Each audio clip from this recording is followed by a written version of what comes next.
What happens when two people with insecure attachments get into a romantic relationship? Well, there can be good, bad, and ugly. What can happen when two people with insecure styles come together is that they are trying to seek something from the other person that the other person cannot give them. There's a lot more people with insecure attachment styles than we thought. So I'm curious, like, how that might play out, like where you have one parent who's very present and the other one who's not. There is hope for healing. You don't have to end up like your parents if that's what you don't want to do. How do I make sure that I give my child the attention, the love that they need in order to develop this secure attachment? We continue with unhealthy patterns of behavior because of those attachment styles that we have. What would you say are maybe your top tips on kind of healing and moving toward like building a healthy relationship?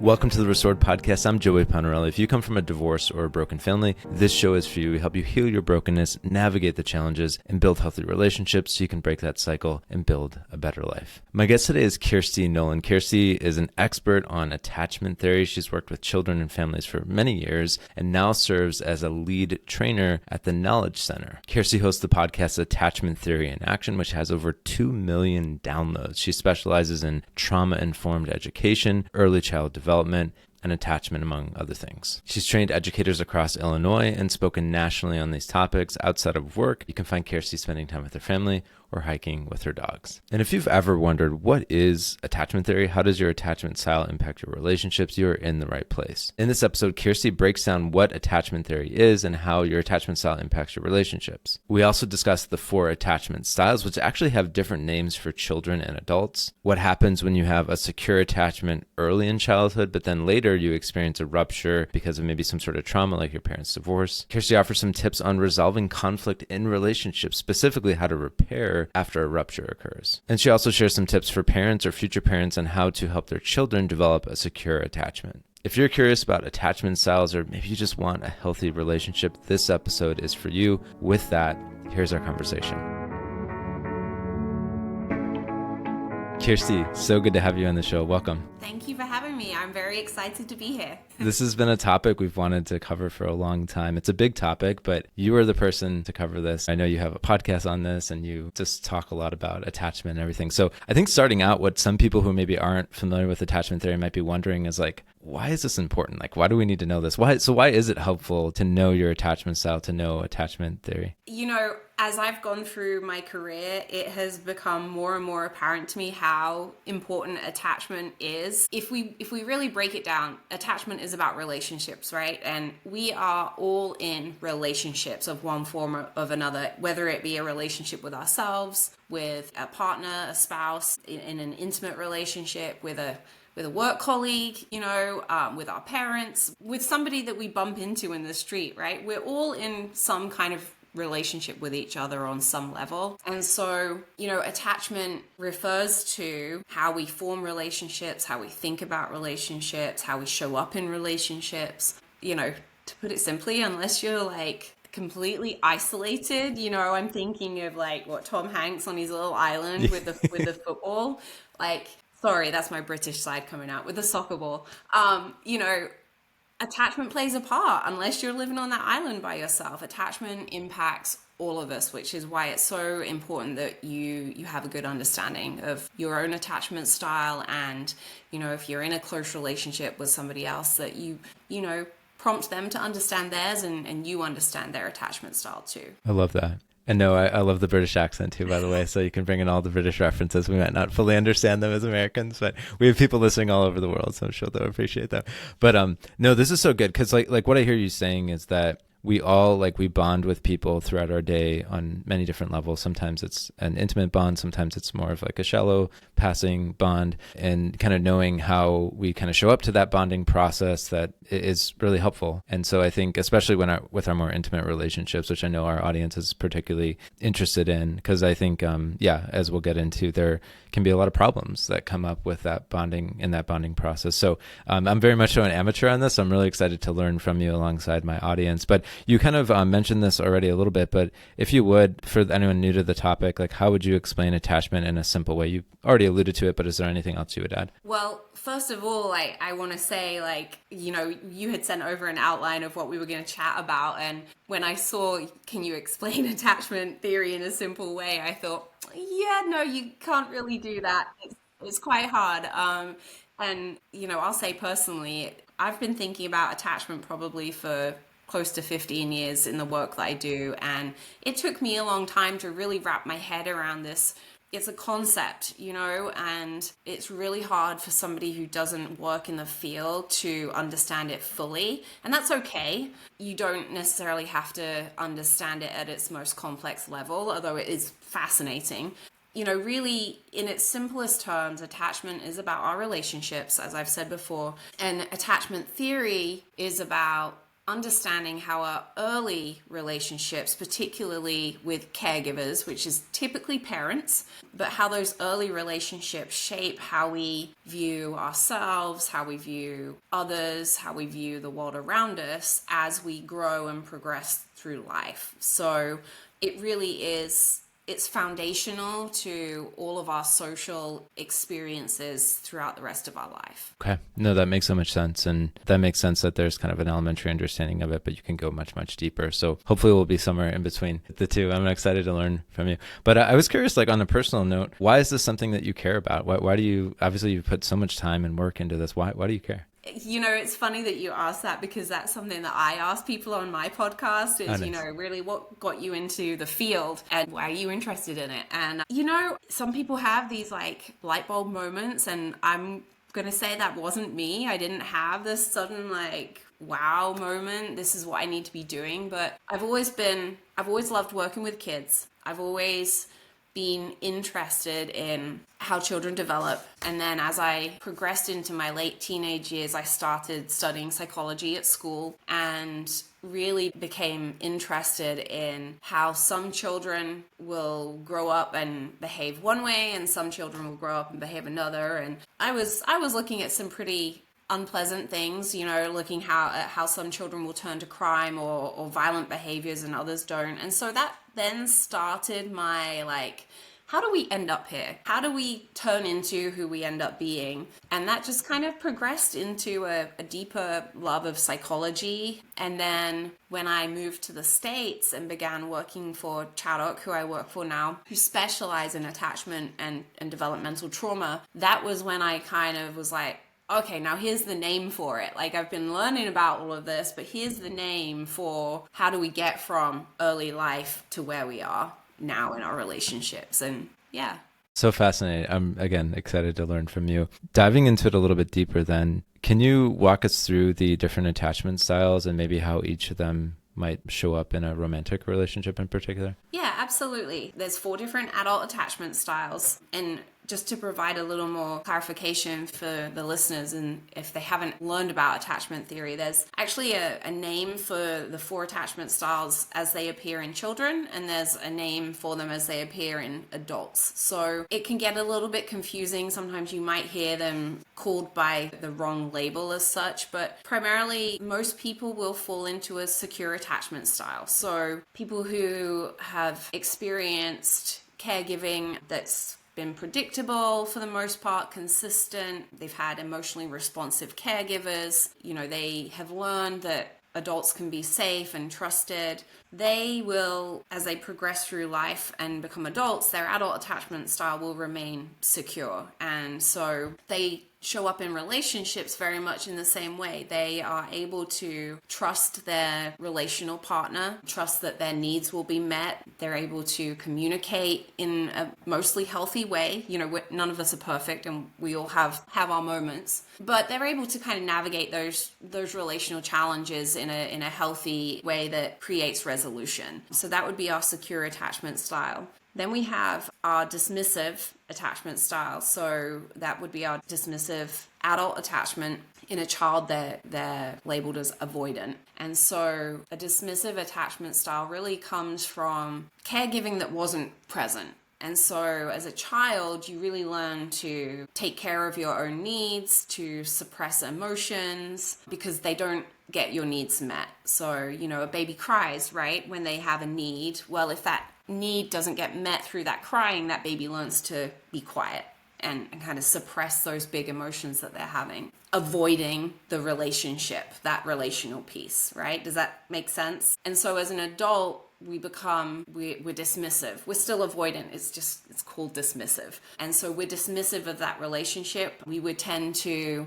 kind of push away, maybe even avoid relationships entirely, shut down and not be able to express our emotions in a healthy way, and kind of struggle with trust issues with regards having needs met and understanding that the person is going to be there for them. So they would really struggle with that. Then we have our anxious or preoccupied attachment style. So anxious is what it's called in childhood, and in adulthood it's preoccupied. And this attachment style really comes from experiences of caregiving that are very inconsistent. So some days my caregiver shows up and they are emotionally responsive, they take care of my needs, we have fun, and then other days they're not responsive, they're not present, maybe they're angry or they're sad. You know, I would almost say perhaps, you know, when there's substance use issues or mental health issues whereby a person's kind of demeanor is very inconsistent. You know, some days we have a good day and we can be there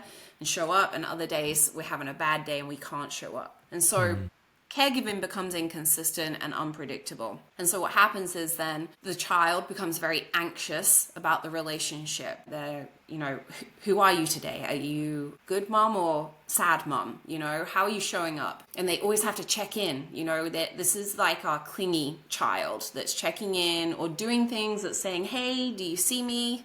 And so as an adult, you know, they become preoccupied with the relationship. And so we might be seeing somebody who's very insecure, as we would, away from the attachment field, we would talk about, you know, oh, they're insecure in that relationship. They're very needy. They're always checking in, like, are we okay? Did I do something wrong? And find it very hard to trust in the other aspect of, you know, is our relationship good right now? Like, are you seeing somebody else behind my back? Are you talking to somebody behind my back? So they have difficulty trusting in that respect. And then we have our disorganized attachment style, which in adults is now known as unresolved.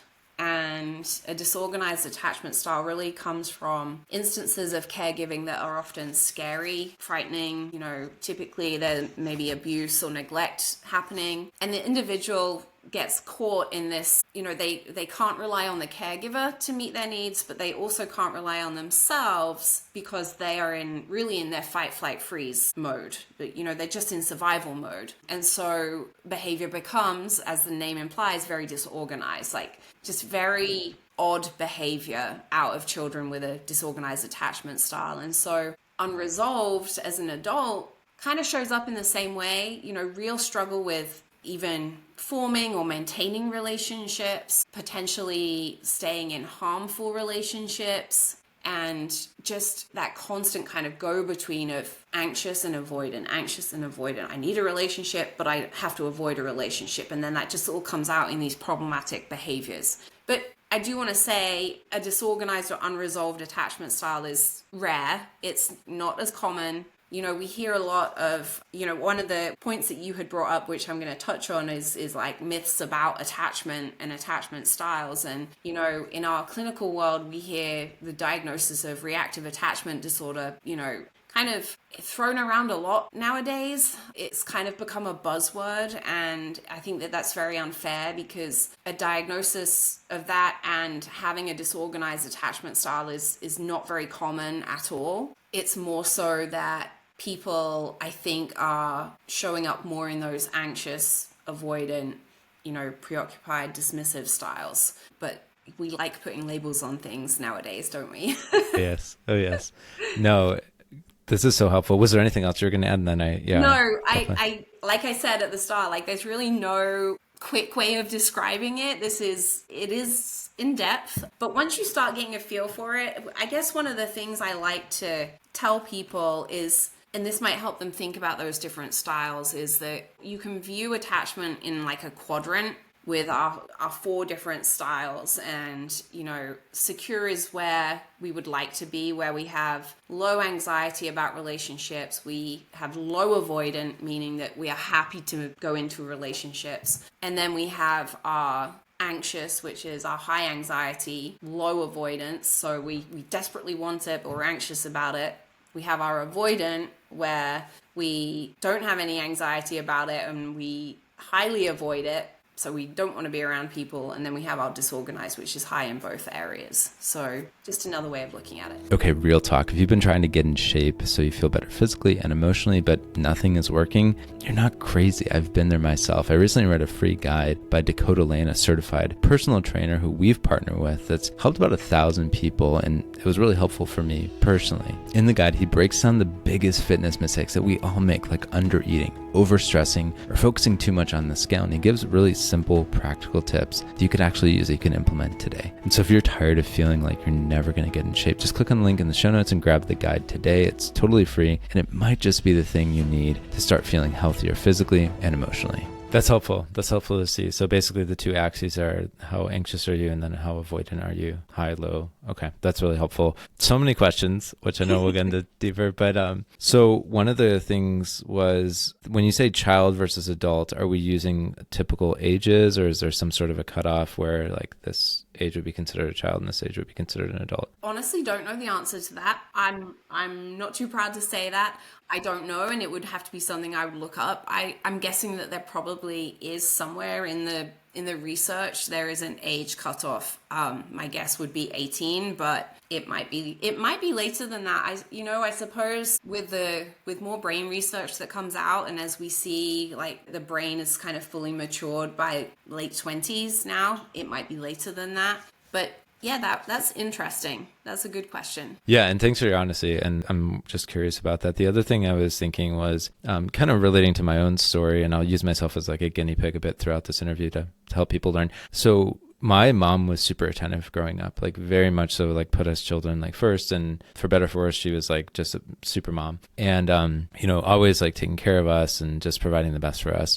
Dad was a little bit more removed, just a very hardworking man. Like I admire him so much for that, but not as much emotionally in touch as maybe a lot of men were back then. And I know it's a big generalization, but I think that's what he would say and other men I've talked to at that time. So I'm curious like how that might play out, like where you have one parent who's very present and the other one who's not. And then also the second question would be, if you maybe had a great experience early on, and then, for me, I was like 10, 11 years old when my parents split, and it was pretty dramatic, and they eventually got divorced, how that might play out, even though I had this early experience of like what I could tell, like a really good secure attachment, but that was like kind of fractured a little bit later. So I'm curious how, both those play out. So it's interesting that you give that example of your own, because I had a very similar situation growing up, and I would almost exactly describe it how you just described yours, that my dad was out to work 8 to 6 every day, very hardworking. I knew that he loved me, loved my brother,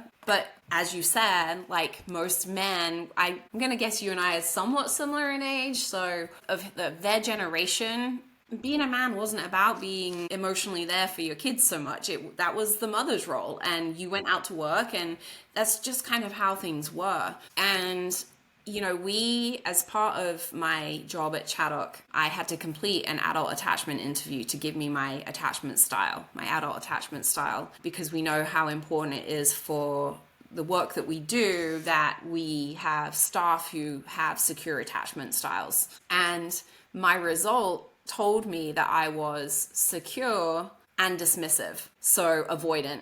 I think I would have to look back at my full results, but I'm mostly secure, but I have this tendency to move into a dismissive style.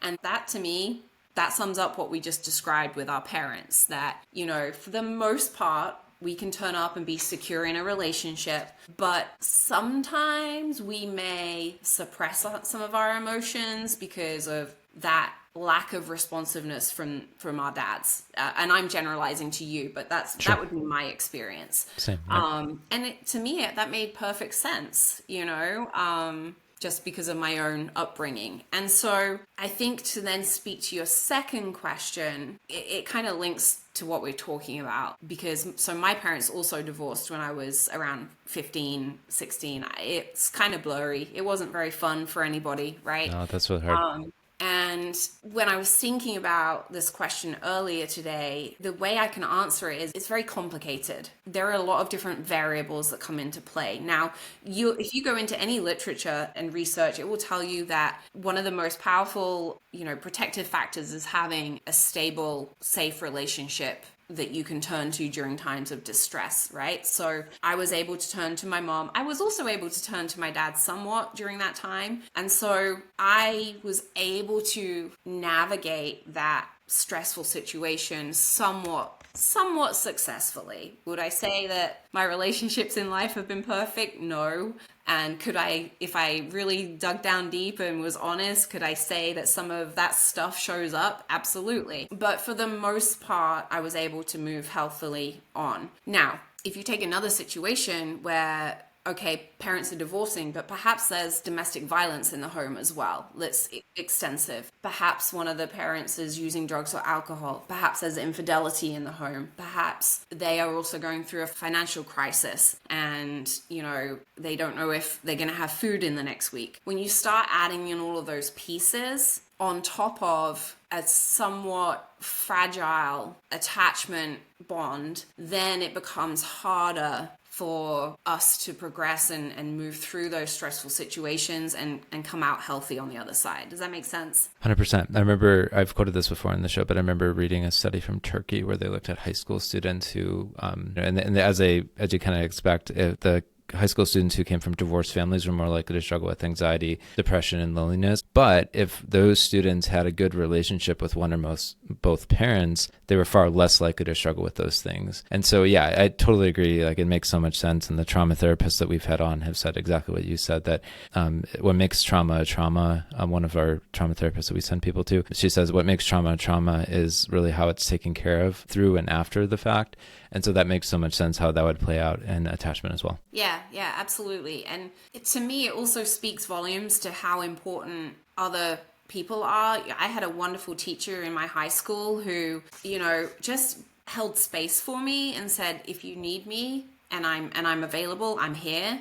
If you need a space, you don't need to see me, but here's a space for you. It was that reminder that just because things are chaotic elsewhere, here there's stability and there's predictability, which is what attachment is rooted in, that consistency and predictability and knowledge that if something happens, I've got somebody to turn to. Beautiful. No, that's so good. And I know we have people listening who maybe have someone in their life who's going through a hard time or they've endured trauma and they want to help them. So that's really helpful to hear that you can just be that person, which I know you guys have more resources kind of on this whole topic as well. But moving forward, I was curious, do we have general statistics on like how many people fall into each of the styles? There is. I probably should have looked that up too. Don't worry. I know one thing I can say is that if I'm correct in remembering, is that there are a lot less people with secure attachment styles than we once thought. So actually, there's a lot more people with insecure attachment styles than we thought. And so,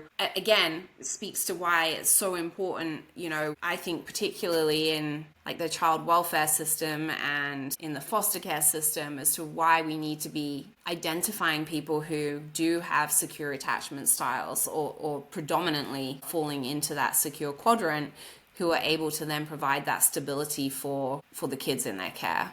I love that. That's so important. That's a big conversation for another time, but that, no, that makes so much sense. And I'm curious, and maybe this is a quick question, like how common is it in your professional experience, if you have insight into this, for maybe young people who come from these families where they've had these adverse experiences of maybe divorce or high conflict at home to develop these insecure attachments? Is that a pretty common thing? Again, I think it's so individualized.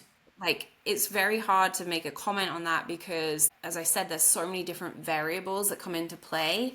And, I didn't even mention like our individual differences and like our temperament style and how we navigate experiences can all come into play. And so, I'm sure that there are statistics out there, but I think that it can be a little bit like fear mongering to label those things, because we lose hope then, right? And I think there's this fear that I keep having this saying in my head, this like, you know, am I going to turn out like my parents? Right? So many young people are afraid of that. And one of your points was about, you know, healing, or, you know, moving towards healing. And there is hope for healing. It takes some understanding and some knowledge and self-reflection. You don't have to end up like your parents if that's what you don't want to do.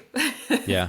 I love that. No, I think like victim mentality is a huge problem in our culture. And I understand like why people fall into it. It can sometimes like our wounds can feel like so powerful. Our emotions can feel so powerful, like they control us. But I love what you're saying here, that no, we actually have power over these things, even if in the moment it feels like we don't. So we'll maybe go into that a little bit further. But I wanted to hit on quickly the myths and maybe misunderstandings about attachment there. You mentioned one already. What else would you add? One of the things I encounter a lot firstly is like the misuse of the word attached. You know, I work with a lot of educators, and this is particularly with younger children, but it could also be applied to adolescents and teenagers. But, you know, I'll hear somebody say, oh, they're really attached to me. And when we're talking about attachment, you know, if I ask, you know, what does attachment mean to you? And they'll say, well, yeah, I have this kid who's really attached to me. And as we mentioned before with the attachment styles, being overly dependent on someone and overly anxious about that relationship isn't always healthy. And so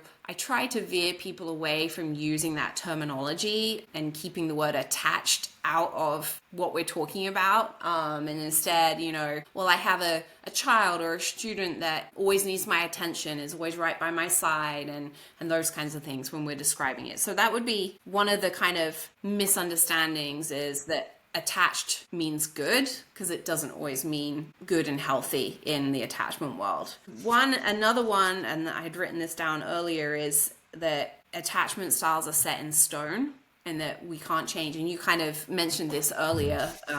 You know, I think everything that I've learned and read about has taught me that we have a tendency towards one attachment style. So I have a tendency towards secure attachment.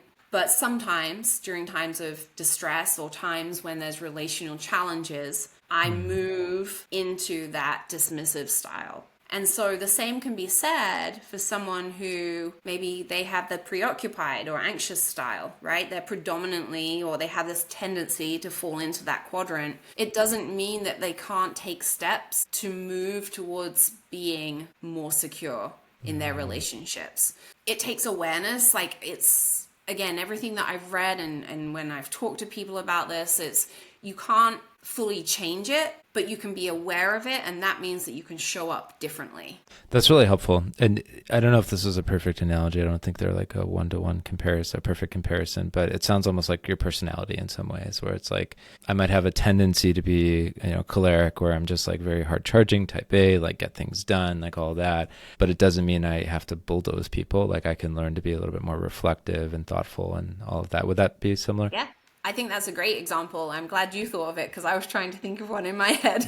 No, you're good. You're good. You're bringing all the value. I'm here to help facilitate. So I love it. What happens when two people with insecure attachments get into a romantic relationship? Well, there can be good, bad, and ugly, as with most relationships. I think that unfortunately what can happen when two people with insecure styles come together is that they are trying to seek something from the other person that the other person cannot give them. And what happens then is they then start acting in ways, again, to keep trying to get what they need, and it's not getting met. And so the behaviors continue to escalate. And so we end up in this conflict where neither one can meet the needs of the other one, yet we also can't stop the behaviors that we're doing. When the thing about attachment styles and insecure attachment styles particularly is that we continue with unhealthy patterns of behavior because of those attachment styles that we have. And so, let me give you an example. Let's say we have an avoidant person and an anxious person in a relationship together. Our anxious person is going to be constantly like checking in, hey, did I do something wrong? Did I say something wrong? Should I have done that? hey, where are you going? Like, why didn't you answer my text message? And the avoidant person who has learned to get their needs met, I have to suppress my emotions and not do that, is going to pull away. They're then causing the anxious person to feel even more insecure, right? And so we're like butting heads with each other, and nobody's getting their needs met. Wow. No. That's fascinating. And that makes so much sense. I remember reading, I forget the book I read on attachment, but it was talking about how there's even like an attraction between anxious or dismissive and, what's the right term? Anxious or preoccupied, yes. an adult's preoccupied. And yeah, why is that? I'm curious. Why is there that attraction? Well, you know, it's funny that you bring that up because one of your questions was about recommending podcasts. And I did an episode on our podcast, our Attachment Theory in Action podcast, with Dr. Nima Rahmany. He describes his experience of having this like almost this epiphany of his own childhood and so on, and how he was showing up in relationships. And he was anxious, and so he was seeking out someone in a relationship who would constantly like pander to that need to be seen, to be heard, and so on.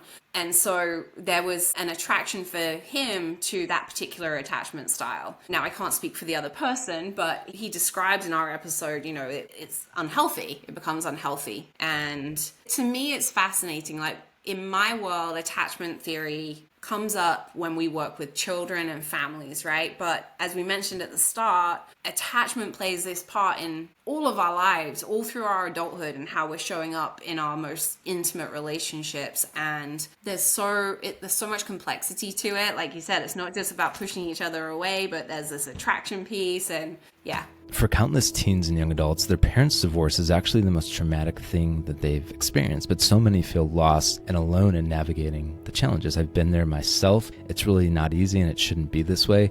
My book, It's Not Your Fault, guides them through those challenges by helping them put their pain into words and begin to heal, work through the emotional problems that they face, cope in healthy ways instead of falling into bad habits, improve their relationship with their parents, navigate the holidays and other life events, and build healthy relationships, and so much more. One Amazon review said this book is packed full of really practical help. If you come from a broken family, or even if you don't, but you love someone that does, this book is so helpful. I can't recommend this enough. By the way, it's a quick read, and it doesn't need to be read cover to cover. Since it's in question and answer format, you can just read one of the questions and one of the answers. And so if you want to join the thousands of people who've gotten a copy, just go to restoredministry.com/books to get the book, or download the free chapters. Again, that's restoredministry.com/books, or just click the link in the show notes. Yeah, no, there's so much complexity. There's so many layers. That's why, we're only going to be able to go so deep on this podcast, but I definitely, recommend people check out yours, and we'll link to that episode that you mentioned as well. No, this is so fascinating. It sounds to me like so much of this is happening on an unconscious level. Like we're kind of acting out of the style, and any wounds that we have, and our personality obviously comes to play, all these different things, our upbringing. And so it makes sense that these kind of dramas would play out in our relationships. And unless there's like awareness and kind of self-mastery that's brought to it can get pretty ugly. And no, I love what you're saying too about like there's hope, you can like learn to love. And going back to what you said about that episode that you recorded was, it just makes me think of like this idea of repetition compulsion, where we kind of recreate the familiar experiences that we had in the past. So it almost sounds like he had fallen into that. But I think there's probably parents listening, and I'm sorry for jumping around here, but who maybe are thinking, how do I make sure that I give my child the attention, the love that they need in order to develop this secure attachment? So can we briefly touch on that? Like any like top tips that you would give to parents listening who are like, just do these things? Yeah, well, first of all, so you used a word which is like a buzzword for me, and you use the word attention. And okay. Whenever I talk with a parent, a caregiver, a teacher who's working with kids, is that the word attention is very tricky, because often we fall into the trap of saying, oh, they just want attention. And often we even do this, oh, they just want attention. We almost push them away. And so this saying has flown around the psychology field and relational field for ages, but replacing that word attention with connection is really helpful. And so, when parents, I'm a fairly new parent, she's almost 2, and you know what? It's hard. It's so very hard, and it's tiring, and you can't always give a child your full attention, right? So my first tip to parents is give yourself grace. our attachment style comes from numerous repeated experiences, okay? And so, if the baby cries for a little bit longer and you can't quite get there right away, it's okay. If your toddler screaming and you can't get there right away, it's okay. What matters most is that you're consistent and predictable in how you show up. Okay, making sure that you're present. So when, my toddler is having a hard time, I get down on her level, we pick her up and we soothe her and we talk to her in gentle tones. And we do that constantly over and over. And so we're emotionally responsive. So being present, being emotionally responsive, which can also be hard. Being emotionally responsive means accepting that good, bad, and ugly. So I can handle it when you're happy. I can handle it when you're sad. I can handle it when you're screaming. Yeah. It's hard, but that's what's going to create this secure attachment style, is being present. And if you can't be present, allow somebody to step in and be present for you for a minute. It's okay to tap out. It's okay to say, whoa, I need to walk away for a minute, so that they get that same consistent response. Does that make sense? 100%. That's really helpful. Thank you. Because I know we have some parents listening, and we have people who maybe want to be parents one day. So I think it's helpful. But like what I hear you saying is like, you don't have to have like a perfect grade. You don't have to have like this perfect performance as a parent. Like as long as you kind of put in the reps and, try to do the best as you can, but not just do the best you can, but you're, like you said, using the word connection, you're connecting with your child in these different struggles, in the different moments. You're there to fill their needs in like in appropriate ways. So I love that. And gosh, there's so much more I could talk to you about. I just want to say that can be applied to our adult relationships too. You and I began this conversation thinking about how do we support maybe older teens who have going through hard experiences with their parents. And again, attachment applies to all of us. And you're right, it's not about being perfect or getting a perfect grade in parenting or as a spouse, as a boyfriend, girlfriend. It's just about being real. And it's okay to say, I messed up. What can we do differently? Or I don't know how to respond right now. Can we sit for a minute and see if we can figure this out together? Or even, I'm really upset right now and I need a few minutes, but then I'm going to come back to you. And following through with that. That's the biggest piece, is that follow through too. We call it in the attachment field, we call it rupture and repair. And so ruptures happen all the time in every situation. It's how we then repair it afterwards is what's important. Any tips on that? Because a lot of the people listening right now, if they came from a family where there was high degrees of dysfunction, they, especially like in the marriage, they probably didn't see that handled super well. So any quick tips on the repair side of it? I think giving yourself time. One of the first things we all need to do is calm down. And so when a rupture happens, it's okay to say, I need a minute, or I need 20 minutes, or I need half a day. I need some time to regulate myself and calm. Asking yourself, what do you really want from the situation? What is your ultimate goal? With our kids, it's always, do you want to teach them or punish them? And so asking yourself again, whether you're with your child or with your spouse, like, what is your goal in this situation? And what do you need in this situation in order for the repair to happen? And then being ready to listen to the other person's perspective as well. Which obviously requires empathy, but often a lot of humility, because the ego can like want to just win or, prove your point. So I definitely have, wrestled with that in my own relationships, especially in my marriage, because it's like, man, it's easy to make the other the enemy when they're not. It's just the problem's the enemy or whatever. Absolutely. And recognizing that just because you showed up one way in one moment doesn't mean that is who you are or who you have to be. But it does take, like you said, humility and vulnerability to go there and reflect on those pieces, and how do we recognize them, acknowledge them, how do we embrace them and use them as a way to guide us to show up in a different way. So good. On that note, you mentioned before that even if two people who have an insecure attachment are in a relationship together, they're able to build something healthy. What would you say are, I don't know, maybe your top tips on kind of healing and moving toward like building a healthy relationship, even if maybe you didn't see that growing up, or you have, an insecure attachment style? Well, I think firstly, I will always recommend individual therapy. So not couples therapy initially, but individual therapy with somebody who knows about attachment theory, and being able to work through your own stuff first so that you know how you are showing up in the relationship, and then moving towards some kind of couples therapy. I mean, if you really want to address it, that is what I would recommend. Some people are able to do their own research, do their own learning, and that's okay too. But sometimes it takes someone outside of yourself, outside of the relationship, to help navigate those things and to almost be your own secure base to go to, and someone who can say, yeah, I see what you're going through. I see that you're working through some hard stuff. I'm here for you. Like, that's kind of how they're acting in that space. So individual, couples therapy, and then learning, how to be more self-reflective. Those would be my tips. Beautiful. No, I love that. Well, we're at the end of our time together, but I want to make sure people know about everything that you guys are offering. So yeah, please tell us a bit about what you offer and how people can follow you. Yeah, absolutely. So I actually host the podcast Attachment Theory in Action, and you can find us at attachmenttheoryinaction.com. And I work for an organization called Chaddock, and we support children and families who have been impacted by developmental trauma and attachment disruptions. So if your listeners know anyone that needs support in those areas, they can find us at chaddock.com. And they can also find me on Facebook in the Attachment Theory in Action Network group if they would like to join. Beautiful. Thank you so much. I want to give you the last word. What final maybe encouragement or advice would you offer to everyone listening, especially, those teenagers and young adults who come from divorced or dysfunctional families who've really struggled because of that? What final word would you give them? I would say that there is hope. What you're going through right now is very hard.